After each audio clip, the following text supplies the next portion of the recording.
एक बहुत ही डरावनी और खतरनाक जंगल था। उस जंगल के अंदर एक बहुत सी बड़ी हवेली थी और उन हवेली के अंदर डर के कारण कोई भी नहीं जाता था, क्योंकि उसके अंदर सिर्फ और सिर्फ भूत और चुड़ैलों का राज चलता था और उसमें चुड़ैलें रहा करती थी और उन चुड़ैलों के पास खतरनाक खतरनाक जानवर रहते थे।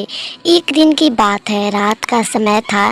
तभी मोटू अपने दोस्तों के घर पर जा रहा होता है, लेकिन रात होने के कारण उसका रास्ता भटक जाता है और वह उन्हें पहचान नहीं पाता और उसी हवेली के पास चला जाता है। जब उस खतरनाक सी हवेली को देखता है तब वह काफ़ी ज़्यादा डरने लगता है और कहता है, आज मैं अब कहाँ रहूँगा।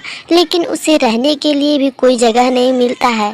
तब वह उसी हवेली के अंदर जाता है और उसके सामने एक बेडरूम भी दिखाई देता है। फिर मोटू सोचता है कि चलो इस हवेली के अंदर कोई भी नज़र नहीं आ रहा है, इसी रात मैं यहाँ पर विश्राम कर ले रहा हूँ, फिर अगले सुबह उठकर मैं चला जाऊँगा।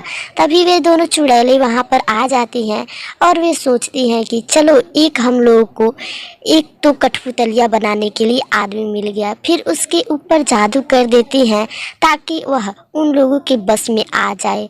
और फिर अगले सुबह तक मोटू एक भूतिया मोटू बन चुका था और जो वह चुड़ैलें कहती थी वह भूतिया मोटू वैसा ही काम करता था, क्योंकि वह उन लोगों के हाथ के कठपुतलिया बन गया था।